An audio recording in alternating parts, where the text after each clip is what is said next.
I woke to the sound of my husband laughing. Not a soft chuckle, not a sleepy mumble.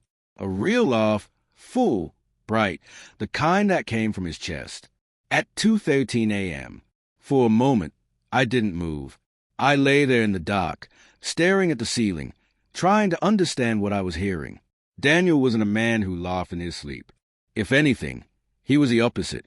Restless, easily awakened, the type who needed white noise to stay unconscious.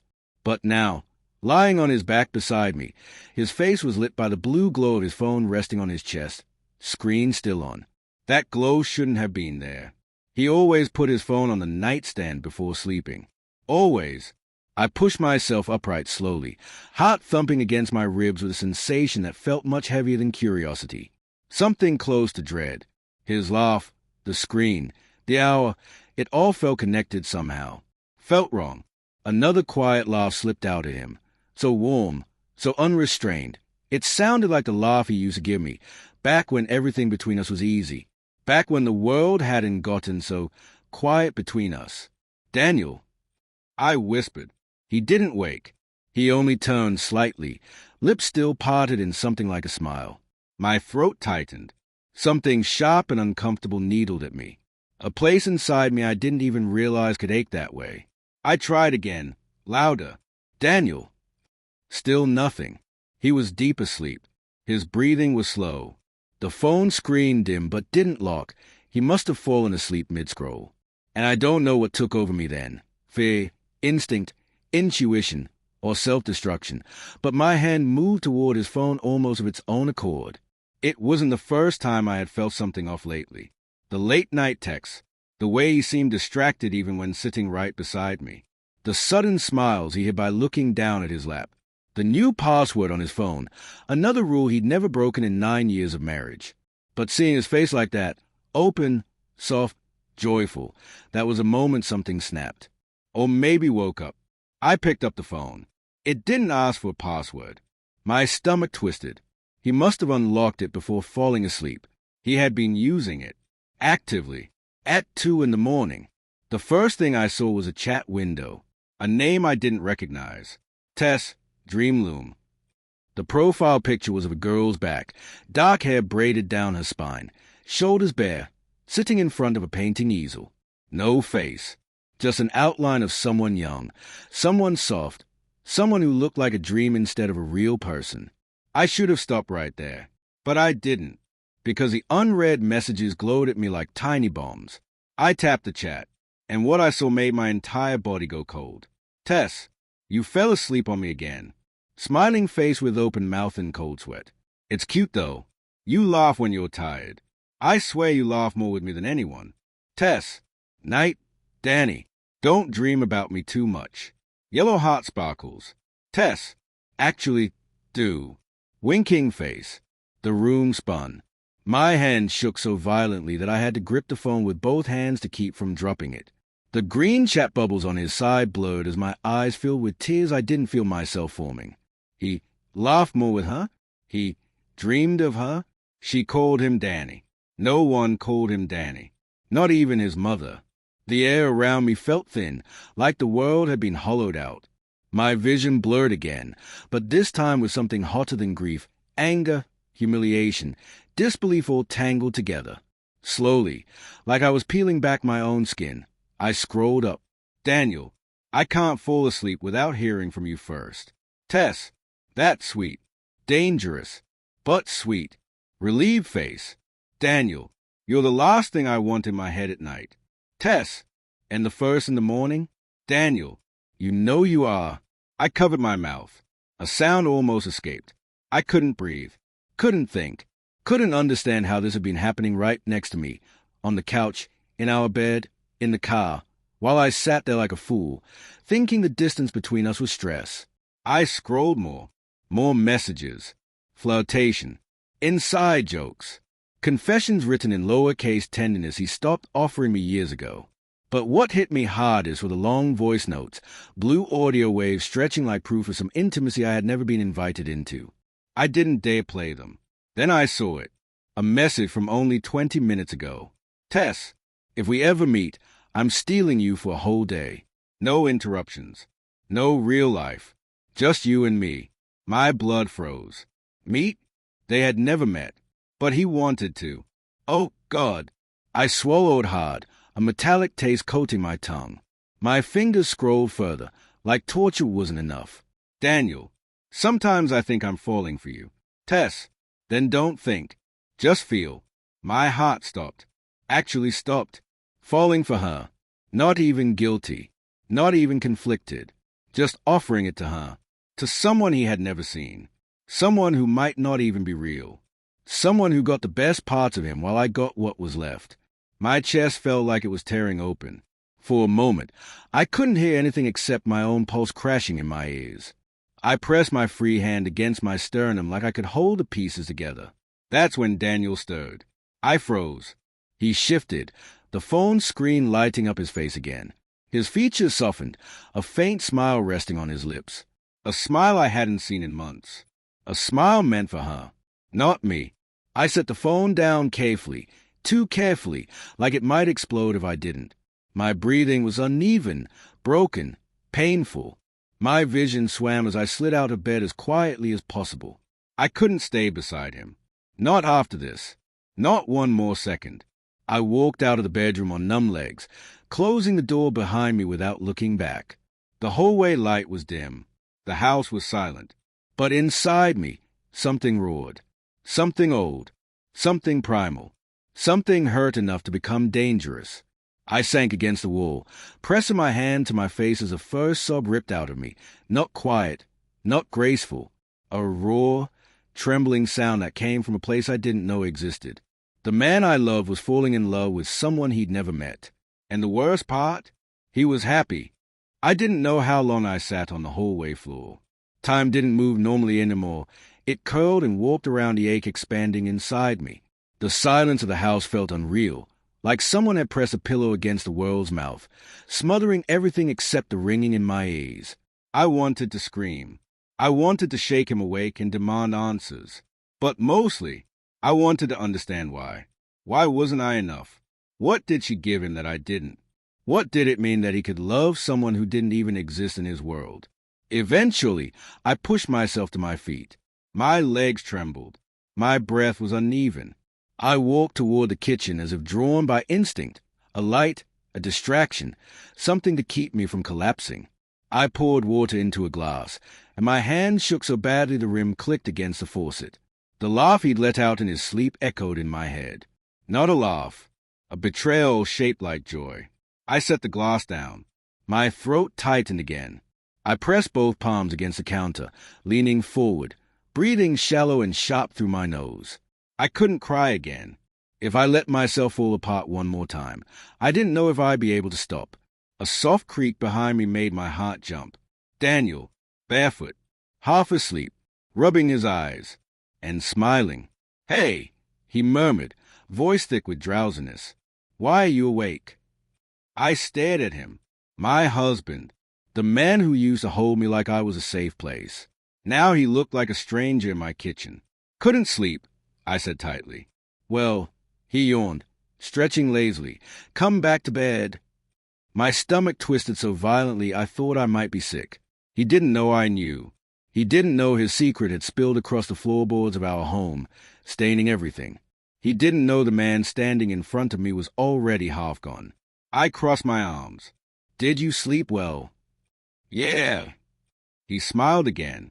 "You know how it is. When I'm exhausted, sometimes I laugh. Weird dream, I guess." I swallowed. He thought the laugh was just a quirk. He thought I heard nothing. He thought the world was still intact. I kept my tone even. "What were you dreaming about?" He paused. Just a second. Just a flicker. But I caught the hesitation, the tightening around his eyes before he smoothed his expression again. "Nothing important," he said. "Just random stuff. You know how dreams are." But I knew. I had seen the messages. I had seen the promises whispered into the digital void. I had seen the woman he wanted more than sleep. He ran a hand through his hair and leaned against the fridge casually, like everything was normal. "You're up early," he added, giving me a teasing smile. "All late. Depends on how you want to see it." My heart hit the back of my ribs. I could have confronted him right then. I could have shattered the lie. But watching him, something inside me twisted in a new, terrifying way. I wanted him to tell the truth without being caught. I needed to see if he felt even a flicker of guilt. So I asked, lightly, "Did you stay up late on your phone?" Another hesitation. Tiny, precise, like guilt in motion. He cleared his throat. "Just checking emails and reading stuff." Reading what? Reddit. News. Nothing big. My breath caught. He was lying. Effortlessly. Smoothly. Like someone who had practiced. He blinked sleepily, then opened his arms to me. "Come here. Why are you being weird?" Weird. My chest constricted. I didn't step into his embrace. He noticed. Confusion flickered across his face, then concern, then something else. Irritation. "What's going on, babe?" Everything. Everything was going on. I picked up the glass, just to have something in my hands. Just tired. "Then let's sleep," he murmured, stepping closer to touch my arm. I flinched. Barely, but enough for him to notice. He froze, hand suspended midair, eyes narrowing slightly. Did I do something? I forced a smile I didn't feel. "No, really. I just need air." He hesitated, studying me. His eyes were still fogged with sleep, but behind that haze was something calculating, almost cautious. Something inside him knew something inside me had changed. "You sure?" he said. I nodded. "Go back to bed." He stood there for a few seconds, unsure. Then he leaned forward and kissed my cheek, automatic, habitual, numb. I felt nothing. He walked back to the bedroom, scratching his shoulder, yawning. When he disappeared behind the door, the quiet slammed back into the house. I felt my composure slipping again. My hands flew to my face. The sob was silent this time, but it tore through me harder than the first. How many nights had he stayed awake for her? How many laughs had he smothered so I wouldn't hear? How many pieces of himself had he given away to a stranger? I didn't know, and that uncertainty was a knife.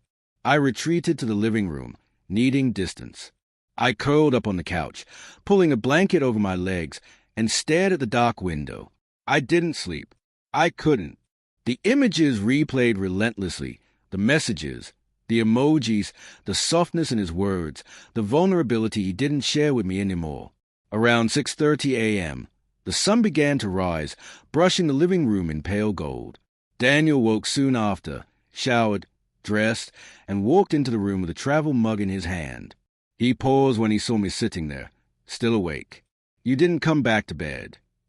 I looked up at him, throat thick, didn't feel like it. He frowned. "Are you mad at me?" I blinked. The audacity nearly stunned me. "No," I said, "just tired." He exhaled, relieved, then leaned down and kissed the top of my head before leaving for work. The moment the door closed, I released a slow, shaking breath. Today wasn't going to be normal. Nothing was. I waited until I was sure he was gone before I went back to the bedroom. The phone still lay on the nightstand. I picked it up again. The notifications were already there. 3 new messages. Tess, good morning. Danny, yellow heart. Did you dream of me? Tess, I dreamed of you. Tess, call me when you're alone. My entire body went cold. This wasn't flirting anymore. This wasn't fantasy. This was escalation. And suddenly, I understood something I hadn't let myself grasp fully. Whatever was happening between them, it wasn't harmless. It wasn't innocent. It wasn't superficial. It wasn't temporary.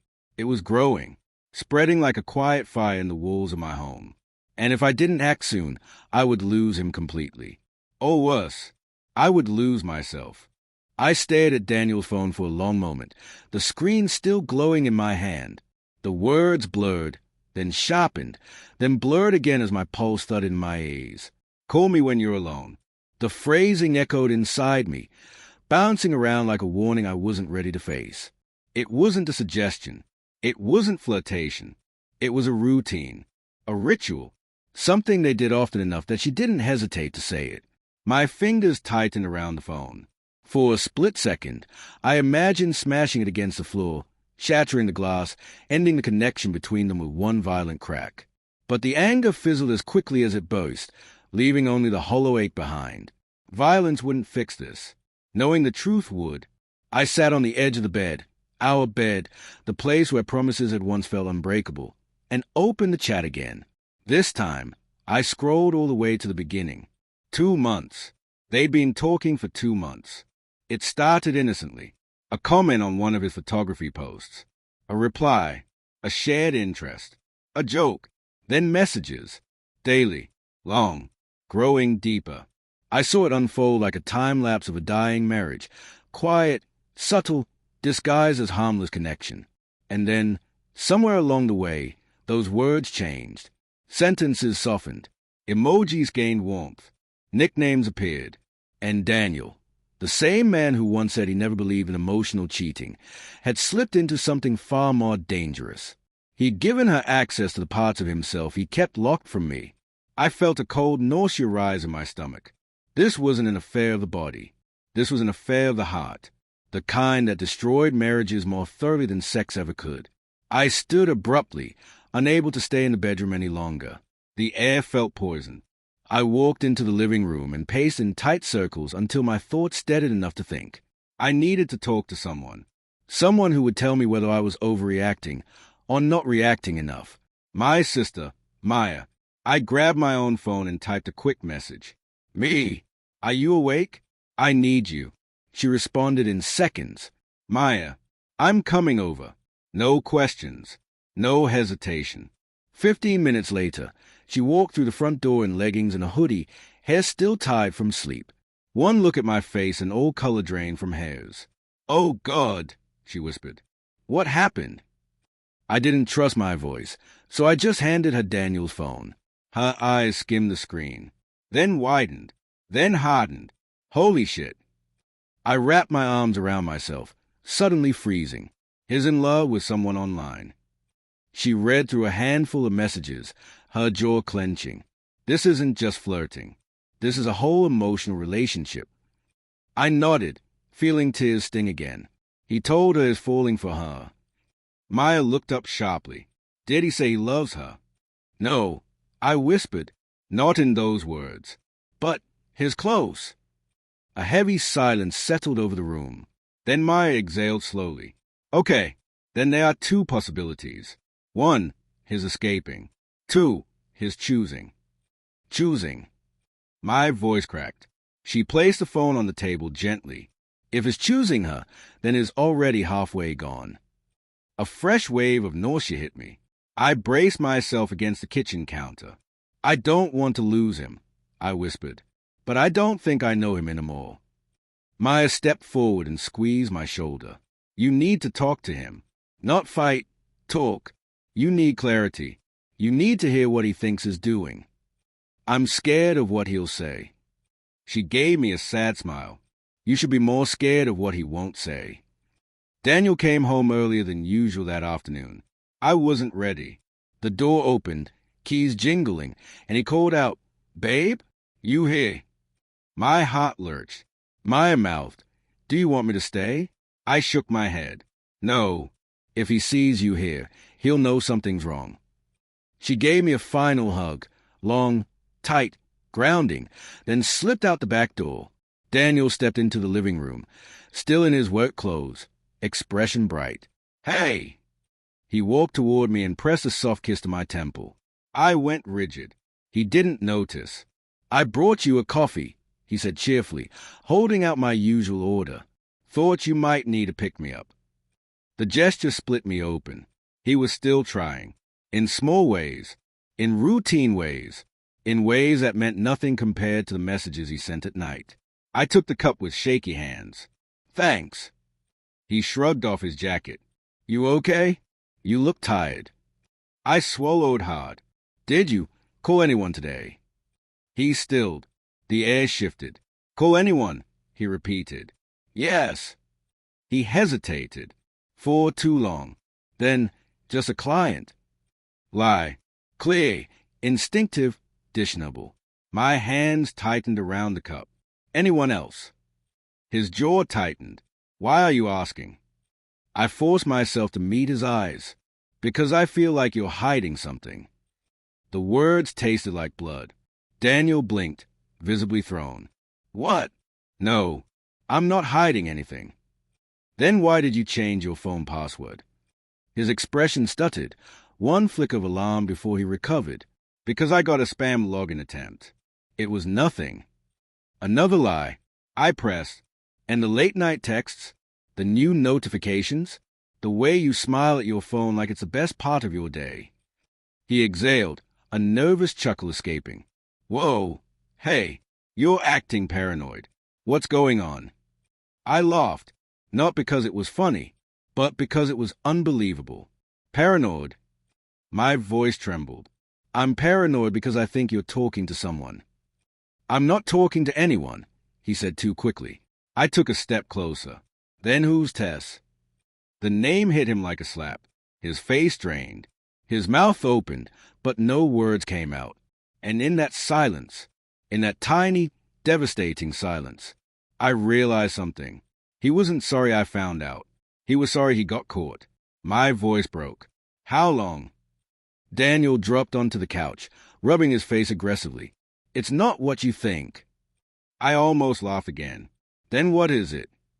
He didn't answer. His elbows dug into his knees, shoulders tense, jaw clenched, like he was searching for something to say, something to soften the blow.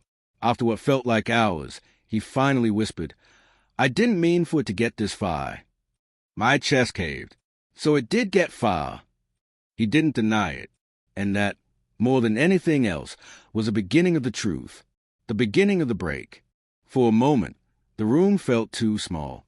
The walls seemed to lean inward, closing around us as Daniel sat on the couch with his head in his hands. I stood frozen a few feet away, gripping my own elbows as if my arms were the only things holding me upright. His silence had weight, heavy, accusing, cowardly. Finally, he looked up. His eyes were tired, guilty, yes, but also scared. Not of losing me, I realized, but of losing control of the narrative. I didn't mean to hurt you, he said quietly. Something in me snapped. Then why did you? He flinched as if I'd struck him. It wasn't planned. It just happened. A hollow, humorless laugh escaped me. People don't accidentally fall in love, Daniel. He stiffened. I never said I was in love. But you told her you were falling.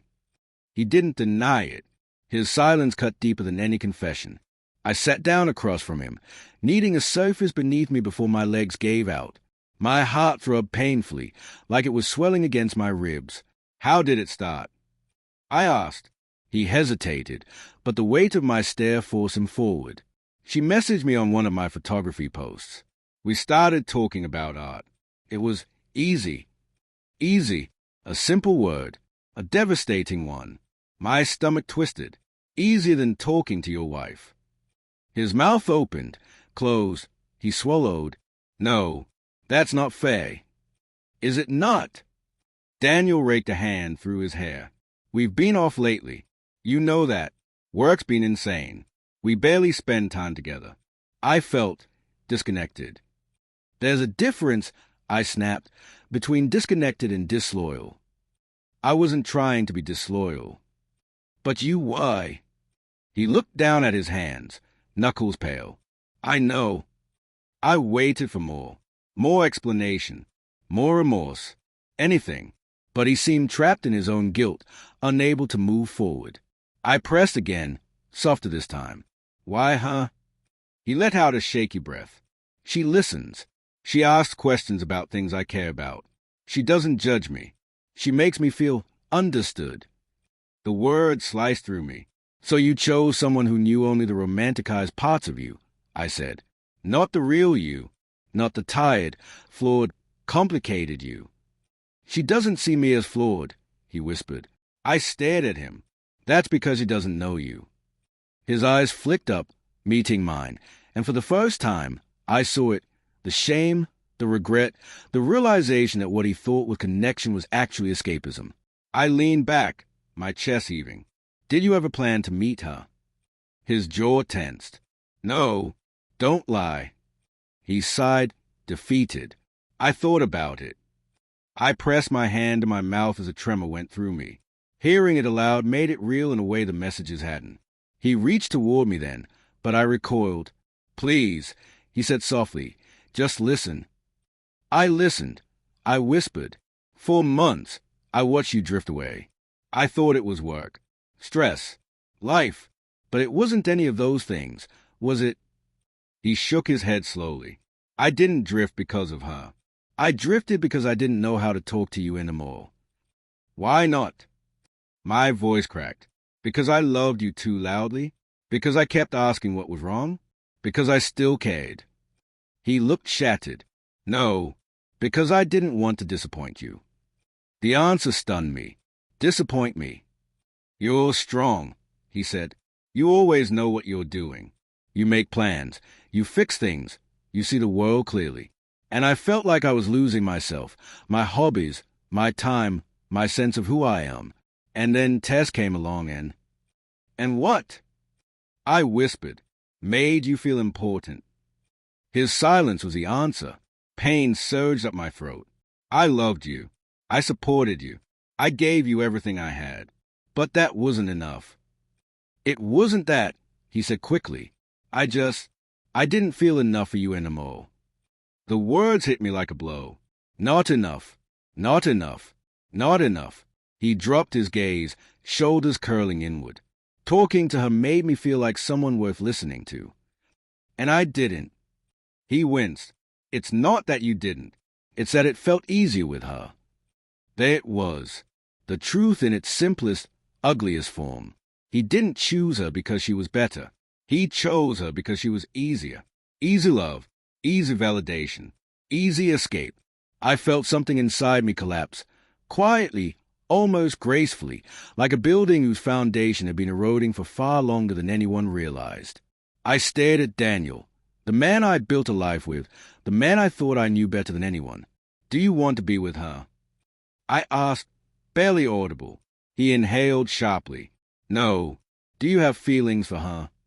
He hesitated, then whispered, "I don't know."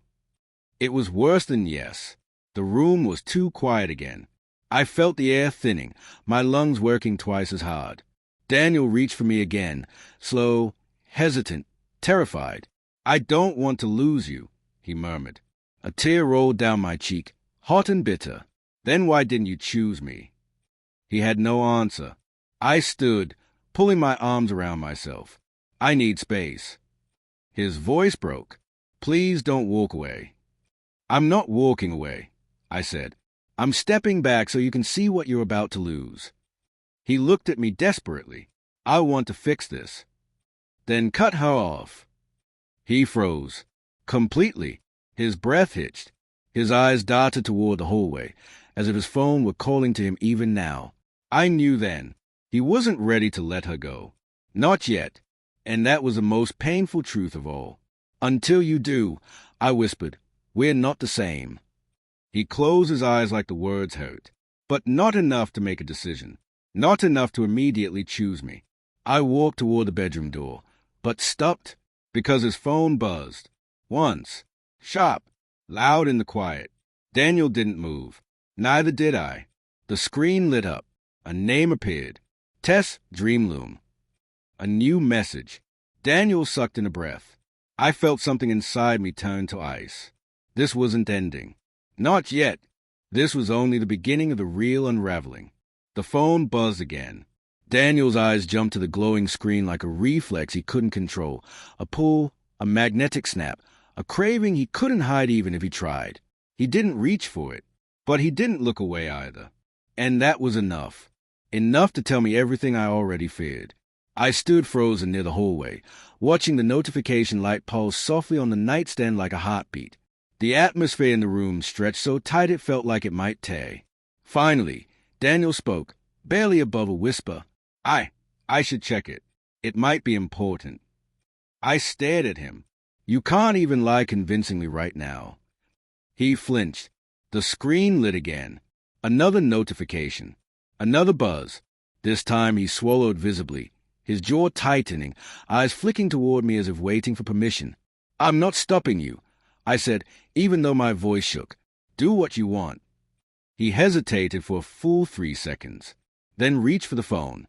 Those 3 seconds burned themselves into my memory, not because he chose her, but because he chose her carefully, like a man weighing consequences, not emotions. He unlocked the screen, thumb hovering over the message preview, shoulders tense.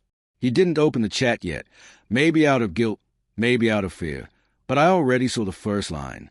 Tess, Danny, are you there? I miss you. Miss. She missed him. A stranger missed my husband more urgently, more openly, more confidently than he had touched me in weeks. I felt something inside me tear, not cleanly, but like ripping a seam that had been stretched to the breaking point. Read it, I said. He didn't move. Read it. Slowly, reluctantly, he opened the chat. The thread expanded, revealing 3 new messages. Tess, Danny, did you get home safe? You sounded tired earlier. I miss your voice already. My stomach lurched. He closed his eyes as if the word physically pained him, but the pain wasn't guilt. It was longing, and that realization, more than anything, nearly brought me to my knees. So she calls you Danny now? I said, trying to keep my voice from cracking. He rubbed his temples. It's just a nickname. She has a nickname. I cut in, one she uses like she owns it. It's harmless. Harmless. I stared at him, breath trembling. If it's so harmless, why did you change your password? He froze. And why do you hide your phone? And why do you go silent when I walk into a room? And why? My voice rose despite my efforts. Do you wake up laughing in your sleep like someone is loving you better than I can? That's not fair. He shot back, voice cracking with defensive frustration. You don't understand how it feels. No, I snapped. I don't, because you never gave me the chance to. That shut him up. We stood facing each other in a quiet that was too heavy to be silenced, more like debris settling after an explosion neither of us planned for. My chest ached so deeply I pressed a hand against my ribcage to keep myself from collapsing inward. Daniel, I whispered, do you love her? He looked terrified, and his terror was the answer. He didn't say no. He didn't say yes. He said nothing, and nothing was worse. I steadied myself, breathing shakily. What did she give you that I couldn't? He closed his eyes, pained. It's not about that. Then what is it about? I demanded. He exhaled slowly. It's about feeling seen. I blinked. You don't feel seen by me. You've been distant too, he said softly. You're busy. You're tired. You're stressed. And I didn't want to add to that. So I just kept things to myself. Kept things. Like her. Why didn't you talk to me? I whispered. Because you always try to fix things, he said quietly. And I didn't want to be fixed. The word slammed into me. He wasn't unhappy with me. He wasn't unhappy with her. He was unhappy with himself. And she made him feel like he didn't have to be better. He could just be. My heart ached with a cool mix of empathy and devastation. I sank onto the couch, gripping the edge of cushion. So you ran to someone who didn't know the real you. She made me feel lighter, he said, and you made me feel disposable. He stood up suddenly, pacing, running his hands through his hair. No. God, no. That's not it. I didn't want this. I didn't plan this. She just showed up. She understood me. And I didn't. He stopped pacing and faced me, eyes full of guilt. She made it easy, he said quietly. And I chose easy. The word shattered me. I covered my face with both hands, tears finally slipping free. Do you hear yourself? Do you understand what you've done? I know, he whispered. I know I messed up. I know I hurt you. I know I crossed lines. You didn't cross lines, I said shakily. You abandoned them. He sat down across from me, elbows on his knees, staring at the floor. His voice was small and raw. I didn't fall in love with her, he said. I fell in love with the version of myself she sees. The honesty of that gutted me, because it wasn't a justification. It was a truth, a sad, human, devastating truth. I wiped my tears with the back of my hand. So what now? He looked up at me, and I swear the world slowed. Everything we'd been, everything we'd broken, everything we could or couldn't be. It all hung suspended between us. I don't want to lose you, he said again, more desperate this time. But I don't know how to let her go. The room tilted. My breath caught. There it was. Not a knife. A bullet. Not sharp. Blunt. Lethal. You don't know how. I whispered. You block her. You delete her. You choose me. It's not that simple. It is exactly that simple. He shook his head, eyes shining with conflict, and I saw it. He was addicted, not to her, to the version of himself she reflected back at him, and I couldn't fight her mirror. I need time, he said. The world went quiet. Time, I repeated. Time to decide between your wife and a woman you've never even met. His face crumpled. It's not that black and white. It is, I said, voice trembling. It really is. He reached for me. I stepped back. The distance between us wasn't far, but emotionally it felt like miles. He closed his eyes, pain twisting his features. Please, just stay. Don't leave tonight. I'm not leaving, I whispered, but we're not okay. A long silence settled. His phone buzzed again. He flinched, and on that screen, still open in his hand, a new message appeared. Tess, Danny, is everything okay? You're scaring me. He stared at it, then at me, and in that moment, he wasn't choosing her. He wasn't choosing me. He was frozen, caught between two worlds he'd built, two versions of himself, two lives pulling at him with equal force. But one thing was certain. Whichever choice he made next would break something beyond repair. The message from Tess still glowed on the phone screen. Danny, is everything okay? You're scaring me. Daniel didn't respond, but he didn't turn it off either. He just stared at it, torn open, breathing like the act itself hurt. I waited, not patiently, not calmly, just waited. Waited for him to put the phone down. Waited for him to choose. Waited for something, anything, that felt like loyalty. But all he did was sit there with that message burning in his palm. Finally, I spoke. Why does she call you Danny? He winced. It's just her way of. You never let anyone call you that, I said. Not even me. His silence was a confession. I took a step closer, slow, careful, as of approaching something dangerous. What is she to you? The words came out soft, but sharp enough to cut. His jaw clenched. I told you, she's just someone I talk to. No, I said quietly. People you just talk to don't send emotional check-ins at midnight. They don't miss your voice. They don't call you by intimate nicknames. They don't become a place you run to when you're unhappy. He swallowed hard. Still no answer. You told her about me, didn't you? He tensed. Daniel, I said, voice shaking. What did you tell her about our marriage? He rubbed his face, exhausted. Everything. Every part of me went cold. Everything. I repeated, you gave her everything. He nodded slowly. Some betrayals aren't about sex. Some aren't even about love. Some betrayals come from letting someone else inside the places that should belong only to us. And he had done that willingly. I sat down because my legs weren't stable enough to hold me. Why, Daniel? Out of everyone in the world. Because she listens, he said. Because she makes space for me. Because she doesn't expect anything from me. I felt that one like a punch. So I expect too much. I whispered. He shook his head fiercely. No, you expect honesty. You expect effort. You expect partnership. And he broke off, voice cracking. I'm tired, Maya. I stared at him. Not angry now. Just wounded. You're tired of me. No, he said quickly. I'm tired of disappointing you. The room went still. I didn't speak. Couldn't speak. Because that was the truth under all truths. He felt small next to me. He felt inadequate. He felt like he could never measure up. And instead of facing that, he ran. He ran to someone who didn't know the full picture.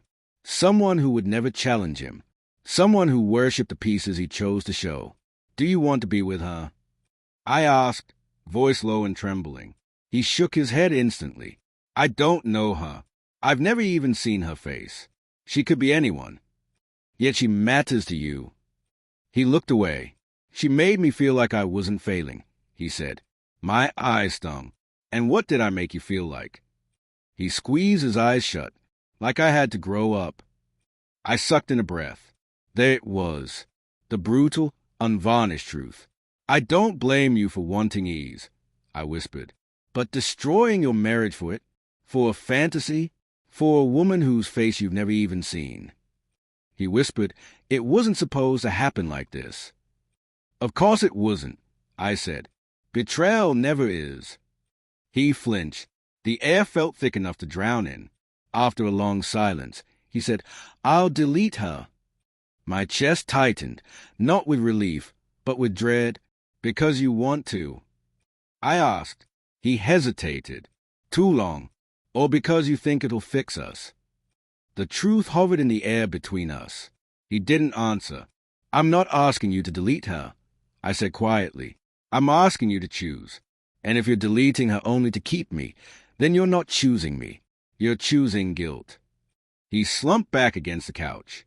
I'm not ready to choose, he muttered. The word struck hard. Then what am I supposed to do? Just wait while you figure out whether the woman you've never met means more to you than the woman you married. He rubbed his eyes. I just need time. No.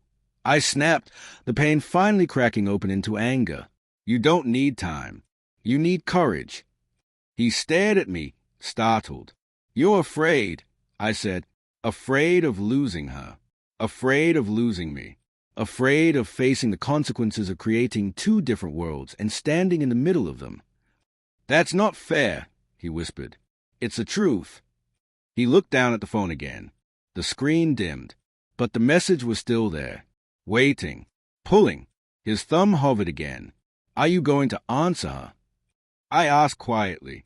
He froze, thumb trembling. I'm asking, I said, voice breaking, because I need to know who you are right now. His breathing grew uneven. He placed the phone face down. For a moment, I felt the smallest flicker of hope. But then, he didn't slide it across the table. He didn't hand it to me. He didn't turn it off. He kept it within reach. Close. Too close. He said, I won't answer her tonight. Tonight. Not ever. Not anymore. Just tonight. Something inside me sagged, collapsing like a building losing its final support beam. I stood. He looked up quickly. Where are you going? To get some air. He rose too, a step behind me. Maya, wait. I turned back to him, tears slipping freely down my cheeks now. Do you still love me? I asked. His face crumpled. Yes. God, yes. Then why am I not enough? He opened his mouth, but no sound came out. He didn't have an answer, and maybe that was the most devastating thing of all. I grabbed my coat and stepped outside, the cold night air slapping my skin like a rude awakening. The silence outside was deafening. No buzzing phone, no shaky breaths, no half-honest confessions. Just me, just my raw, bleeding heart. The sky was dark, the air sharp, my hand shaking. And behind me, through the window, I could see Daniel sitting on the couch, elbows on knees, staring at his phone. Even now, even after everything, he couldn't look away. A sob ripped through me, because in that moment, I realized something terrifying. I wasn't losing him to a woman. I was losing him to a yearning, to a fantasy, to an escape hatch he didn't want to close. And I didn't know if love alone could compete with that. Cold air clung to my skin as I stood outside the house, breathing in sharp, uneven pulls. Streetlights flickered in the quiet, casting long, broken shadows across the pavement. My hands trembled, not just from the chill, but from everything I had just heard, everything I had just seen. Inside the house, behind the window glass, Daniel sat slumped on the couch like a collapsed structure, broken, confused, and desperately holding onto something he shouldn't. I leaned against the porch railing, gripping it so tightly the wood dug into my palms. The night felt too still, too quiet, too expectant. I don't know how long I stood there, minutes or a lifetime. My thoughts kept looping, repeating the same refrain. He doesn't know how to let her go. He doesn't know how to choose. He doesn't even understand what he's doing to me. Finally, I forced myself to inhale fully, then exhale, then again, slower. I needed to walk, think, not collapse. My feet moved almost on instinct, taking me down the driveway, then along the sidewalk. The sound of gravel crunching beneath my shoes was the only thing breaking the silence. Halfway down the block, my phone vibrated. Daniel. I didn't answer. I couldn't. He called again. I pressed the screen, silencing it. I reached the corner where our street met the main road, headlights gliding past me like ghosts in motion. A stray dog rummaged through a garbage can across the street. A couple argued quietly on a balcony. Somewhere far away, a siren wailed. Life went on, but mine felt shattered. I wrapped my coat closer around me and turned back toward home. I wasn't ready to talk, but I also couldn't stay outside forever. My mind was spiraling too fast. My chest hurt with every breath. When I reached the porch, the front light was on. Daniel had turned it on for me. A small thing, an old habit, a gesture that once meant love. Now, I didn't know what it meant. I stepped inside quietly. The house was dim except for that single lamp by the couch. Daniel sat exactly where I'd left him, elbows on his knees, head bowed, phone still clutched in his hands like a lifeline. He looked up when I walked in. His eyes were red, his voice rough. Maya, please, we need to talk. I swallowed. I don't think I can talk right now. He stood too quickly, desperate. Then listen. Just listen. I hesitated but didn't walk away. We've been drifting for months, he said, words spilling out fast, like the truth had been dammed up too long. Work, stress, routines. We weren't connecting. I wasn't connecting with anyone. And then this stranger shows up in a game chat, and suddenly I'm laughing again. I'm not scared of failing. I'm not trying to be perfect. I can just breathe. His voice cracked at that last word. Breathe. He couldn't breathe with me. That doesn't mean I don't love you, he added quickly. I crossed my arms over my chest. You're emotionally attached to someone you've never met. That's not love, Daniel. He shut his eyes. It's not love, but it feels like it. He opened his eyes slowly. Yeah. The honesty cut me clean through. I stared at him for a long moment. If she asked you to meet her, would you? He froze. His throat bobbed. His silence. His hesitation. That was enough. Don't lie to me, I whispered. He sank onto the couch again, burying his face in his hands. I don't know, he said, muffled. I don't know what's happening to me. My voice shook. You do know. You're just afraid to admit it. He didn't deny it, didn't argue, didn't fight. He just sat there, holding his head like he was trying to hold himself together. My heart splintered. I dropped my bag onto the table and moved toward the hallway. But as I walked past him, his phone lit up again, a glowing rectangle in the dim room. I didn't mean to look, but my eyes caught the notification, and everything inside me froze. Tess, incoming call. My breath hitched. The room spun. Daniel's head snapped up. We both stared at the screen. Buzz, buzz, buzz. He grabbed it quickly, not to answer, but to mute it, but not quickly enough. I had already seen the name, already seen that she wasn't just texting him. She was calling. My voice came out low, trembling, dangerous. If you silence that call, you're choosing her. He looked at me, panicked, pleading. Maya. Let it ring. I said, let her think whatever she wants. But if you silence it, you're protecting her feelings, not mine. He froze with his finger hovering over the button. The screen kept vibrating. The call kept flashing. He looked like a man standing on a cliff's edge. A man who couldn't jump, but couldn't step back either. Then he did something that should have comforted me, but instead made everything worse. He didn't answer her call. He didn't silence it. He turned the phone over, face down, and whispered, I can't do this. Can't do what? I asked. I can't hurt her. My lungs emptied, and hurting me is easier. I whispered. He shook his head violently. No, that's not what I mean. Say it again, I said, stepping closer. Say it clearly so I know how far this has gone. His expression twisted in anguish. I don't want to lose either of you. My knees nearly buckled. Either of you, he said it without thinking, without filtering, like it was the truest sentence he had. You think you have two people. I whispered, two relationships, two worlds, two hearts to choose from. He stared at the floor, silent, terrified, guilty, and then the phone lit up again. Tess, Danny, please answer. I'm worried. Talk to me, please. It wasn't the call that broke me. It was a please. She wasn't flirting. She wasn't teasing. She wasn't playing. She was emotionally invested, deeply, dangerously, sincerely, and he had let it get this far. I stepped back from him like he was a fire I'd been warming my hands at for years, and had just realized was burning me alive. I heard enough, I said quietly. Maya. No. I held up a hand. He froze. I'm done begging you to choose me. He looked like he might collapse. But I need you to know something, I whispered, voice trembling but steady. You don't get to keep both of us. Not anymore. I'm not sharing you with a ghost. I'm not competing with a fantasy. I'm not standing here while you juggle two versions of yourself. My eyes burned. My throat tightened. But if you let that phone ring one more time, you're going to lose me. He swallowed hard. Then, as if the universe wanted to test him, the phone buzzed again. We both looked down. This time, it wasn't a call. It was a message. A long one.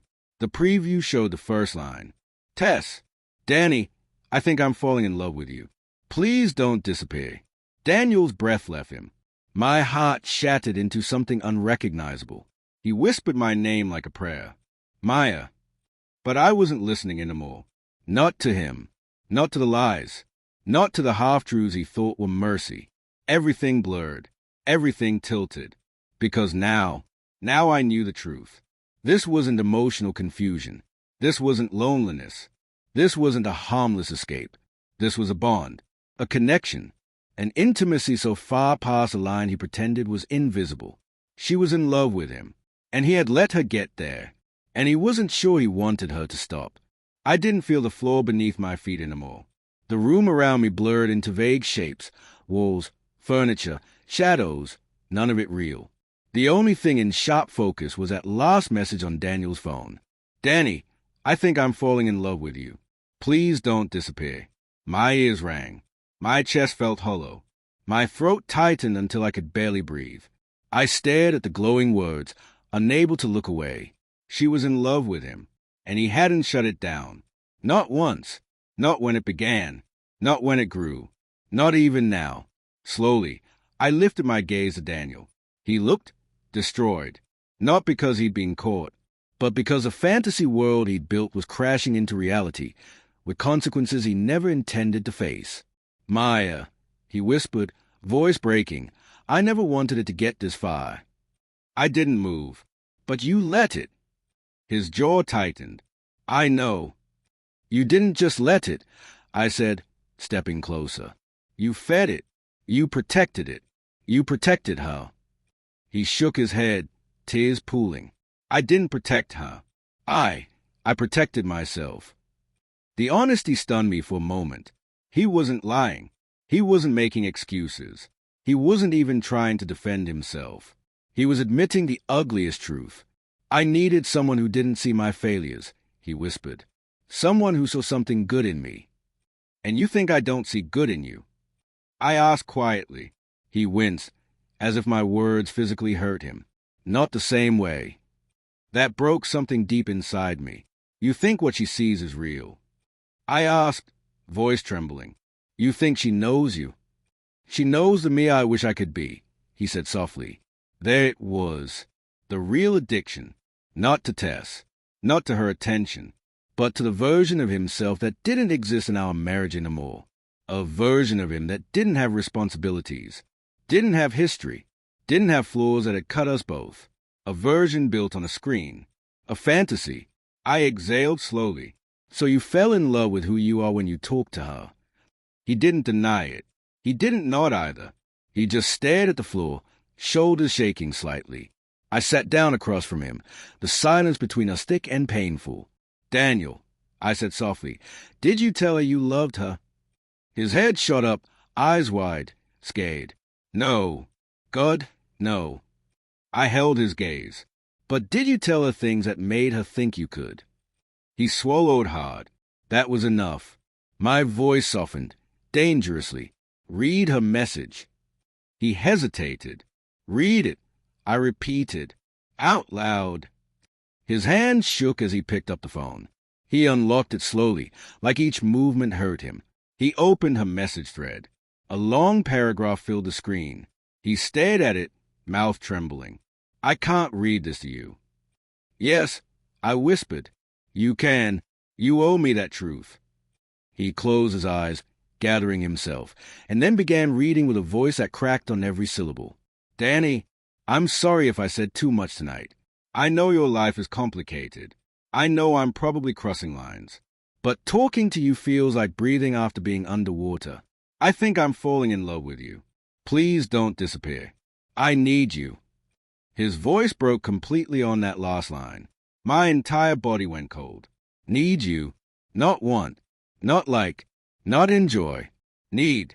There was a depth to it, a vulnerability, an emotional entanglement that was far beyond flirtation, far beyond loneliness, far beyond the harmless connection he tried to describe. My hands trembled. "And what did you respond before this?" He hesitated. That was enough to make nausea rise in my throat. "Show me," I said. "Maya, show me." His face crumpled, but he turned the screen so I could see. My heart dropped. His last message to her was from an hour earlier, sent right before I walked in, right before everything fell apart, before the buzzing, before the confessions, before the night turned into a nightmare. His message read, "I don't know what I'd do without you." I felt the oxygen leave my lungs. He hadn't said he loved her. But that line, that admission, that emotional surrender, it was worse. He hadn't given her just parts of himself. He had given her his dependence. I whispered, barely audible, "You gave her the one thing you were supposed to give me." Daniel wiped his face. "I was lonely, Maya.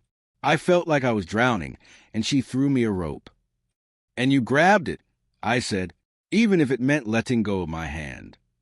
His breath hitched. He stepped toward me. I stepped back. "Maya, please. You told her you couldn't live without her." "That's not what I meant." "You think intentions matter more than actions." I whispered. "You think I didn't mean to erase his I still did it?" Silence. Thick, heavy, devastating. He sank onto the floor, back against the wall, covering his face with both hands. "I'm sorry," he choked. "I'm so sorry." I looked at him for a long, long moment, and then my phone buzzed. I lifted it, confused. A new message from an unknown number. The preview caught my breath. "Unknown. You must be his wife. I think you and I need to talk." My blood froze. Daniel looked up sharply. "What? Who's that?" I read the number again, heart pounding. It wasn't familiar. It wasn't local. But I already knew. I just knew. Before he could reach me, I opened the message fully. "Unknown. I'm Tess. I didn't want to get in the middle of anything, but I think you deserve to know what has been telling me."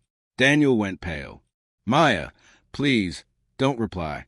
I swear she's making this worse."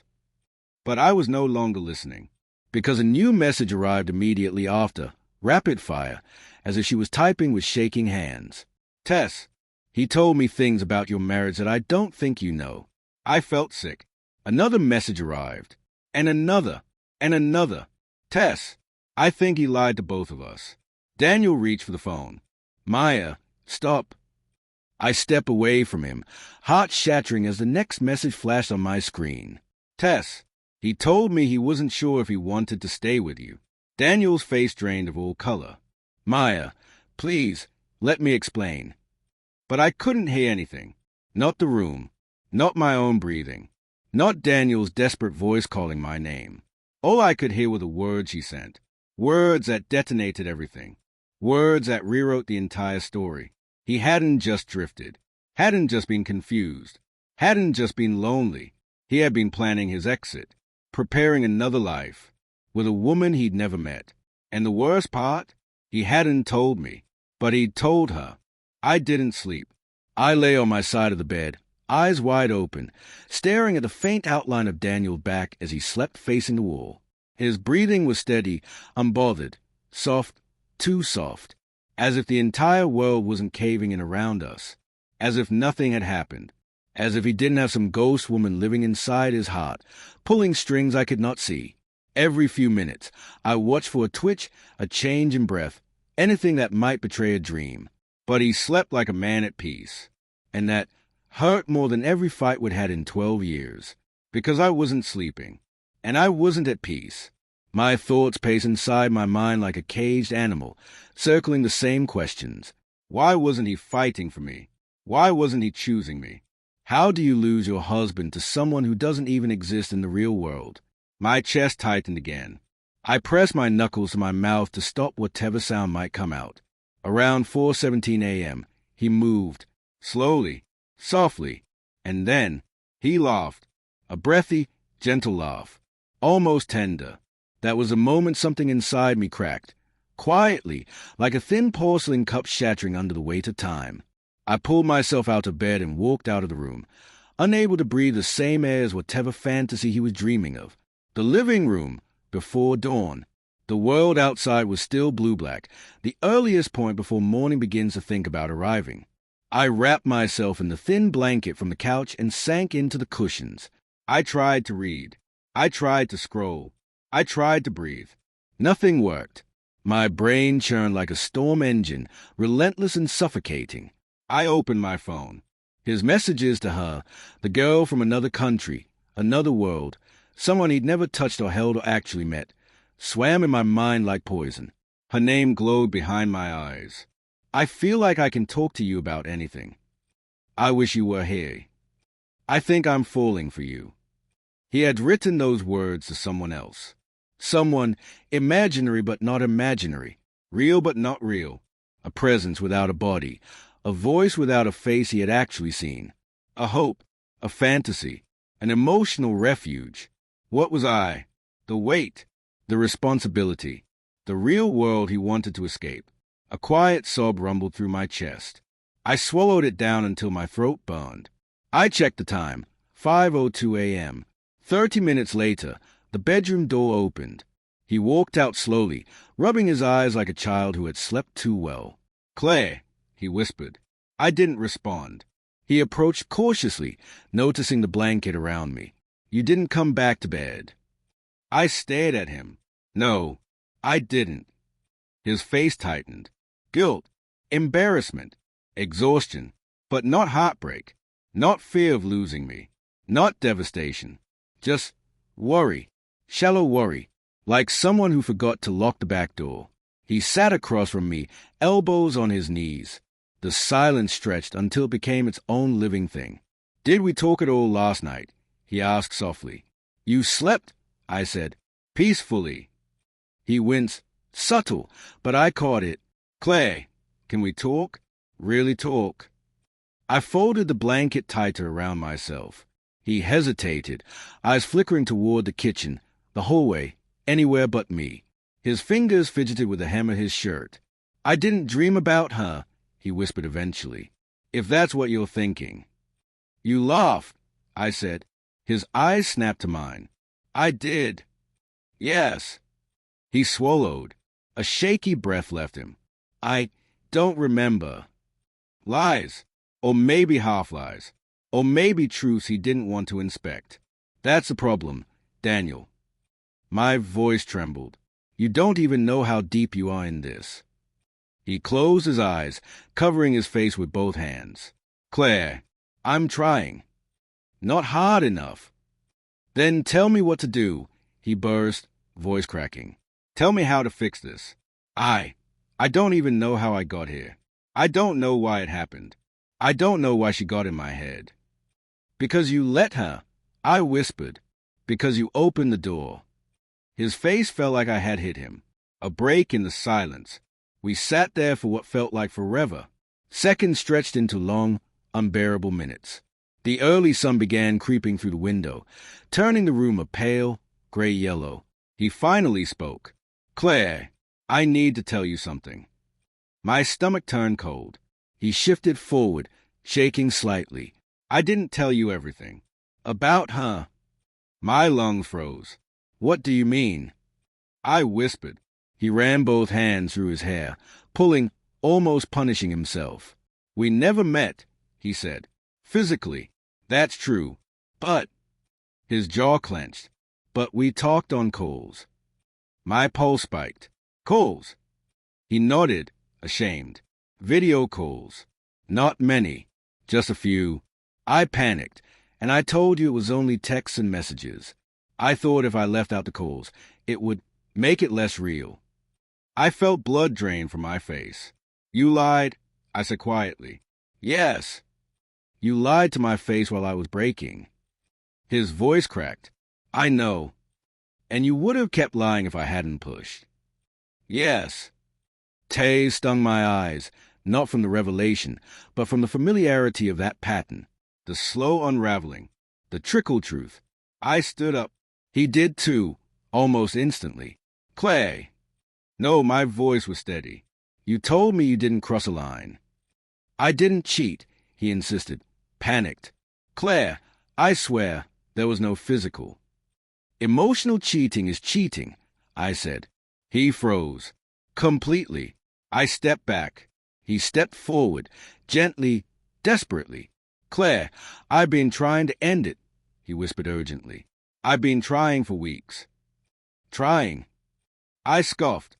Trying is a word for people who don't actually choose. He shut his mouth, and for the first time, I saw it, the truth flickering plainly behind his eyes. He didn't want to let her go. Not fully. Not truly. Something about that girl filled a space inside him that he didn't want emptied again. He looked at me, and for a moment, gratitude, grief, conflict, but not certainty. And I realized something painful and pure. I could survive the truth, but I could not survive being someone's second choice. The phone that changed everything. I walked to the kitchen. He followed, steps hesitant, soft. Claire, he whispered. I grabbed his phone from the counter and held it up between us. You have two choices, I said, my voice low but unwavering. You delete everything. You block her. You cut every tie. Right here. Right now. His pupils shrank. Oh, he whispered. Or we end this marriage today. Silence. It felt like time stopped breathing. His hands twitched. His mouth opened, closed, opened again. His chest rose and fell unevenly. His eyes reddened. But he didn't take the phone. He didn't reach for it. He didn't grab it. He didn't choose. His voice broke. I don't know if I can do that. And something inside me finally answered. Then you don't love me enough. A cold calm washed over me.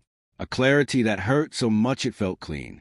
I placed his phone gently on the counter and stepped back. He reached out weakly. Claire, please, wait. I didn't. For the first time in months, my voice didn't shake. We're done.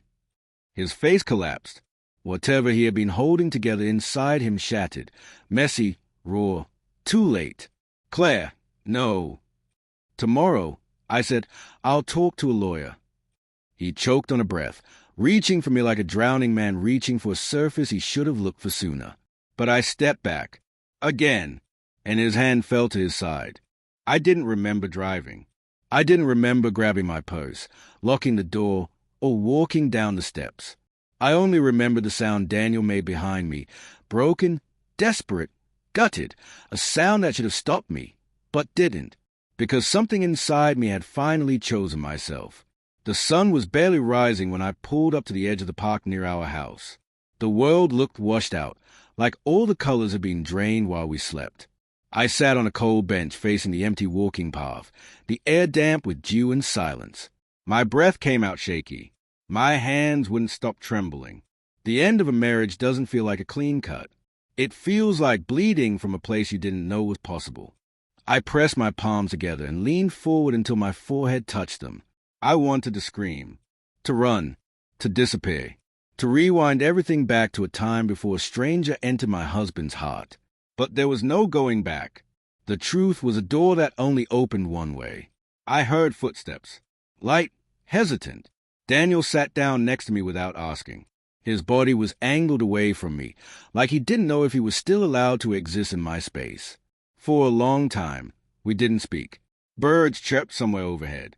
A sprinkler crackled to life on the other side of the park. A jogger passed without looking at us, unaware that someone's life was falling apart on that lonely bench. Daniel took a slow breath. "Claire, don't," I whispered. My voice barely held. He flinched. "Okay." I stared at the trees. "Why did you come?" "Because," he said softly, "you walked away like you were already gone." "Maybe I am." Silence settled again, heavy, pulling us down. Then he said quietly, "I never wanted to hurt you." I closed my eyes. "That's the thing, Daniel," I said. "People never want to hurt someone, but they still do." He turned toward me fully now. His face looked different in the pale morning light. Older, defeated, terrified. "Claire," his voice broke, "I think you deserve the full truth." I stiffened. "There's more." I whispered. He swallowed. Hard. "Yes." Of course there was. He rubbed his palms slowly down his thighs, grounding himself. "I didn't want to tell you earlier because I was afraid it would make things worse. But now, you're leaving anyway." My chest tightened. "Just say it." He nodded. "I didn't find her. She found me." I stared at him. He continued. "She wasn't some random online girl. She didn't just show up. She targeted me." I felt the hair on the back of my neck rise. "What are you talking about?" "It started last year," he whispered. "Remember when my company laid off half the team? When I was working from home, depressed, barely talking to anyone?" "Of course." "That's when she messaged me. Said she'd read a comment I made on a public forum about burnout. Said she was going through the same. Said she understood." My throat felt like it was closing. "At first, it felt harmless," he said. "Two depressed people complaining about life. I didn't tell you because I didn't want you to worry, because I thought I'd stop replying. But she kept pushing deeper, asking about my childhood, my regrets, my fears." He looked at me miserably, and I let her. I felt cold all over. "It wasn't an accident," he said. "She knew exactly what to say, exactly how to pull me in." "Daniel," my voice shook. "Are you saying she manipulated you?" He nodded. "Yes, and I didn't see it until too late." I stared at him, anger and sympathy colliding violently inside me. "But you still made choices. You still lied. You still—" "I know," he said fiercely. "I know, Claire. I'm not trying to excuse anything. I'm telling you because you deserve the full picture." His voice softened. "She's not who I thought she was." I let out a sharp breath. "Who is she, then?" He hesitated, then whispered, "I don't know her real name." I jerked back. "What?" She gave me 3 different ones over the months. And her voice on calls, his face tightened. It always sounded slightly off, synthetic, filtered, too smooth. A cold fear slid slowly down my spine. "You think she was catfishing you?" I asked. "I think it's worse than that." I frowned. "Worse how?" He reached into his pocket, pulled out his phone, unlocked it, and handed it to me. "Look." My heart pounded as I took it. His messages with her were still open. But now, with distance and clarity, something struck me immediately. Every message, every paragraph, every emotional line was perfect, too curated, too clean, too consistent. The way someone writes when they rehearse the sentences. when they've been trained to pull emotional threads with precision. My breath caught. Daniel, these don't look like real messages. He nodded. I know. Another shiver crawled up my arms. Are you telling me, I whispered, that the woman you fell in love with might not even be an actual woman?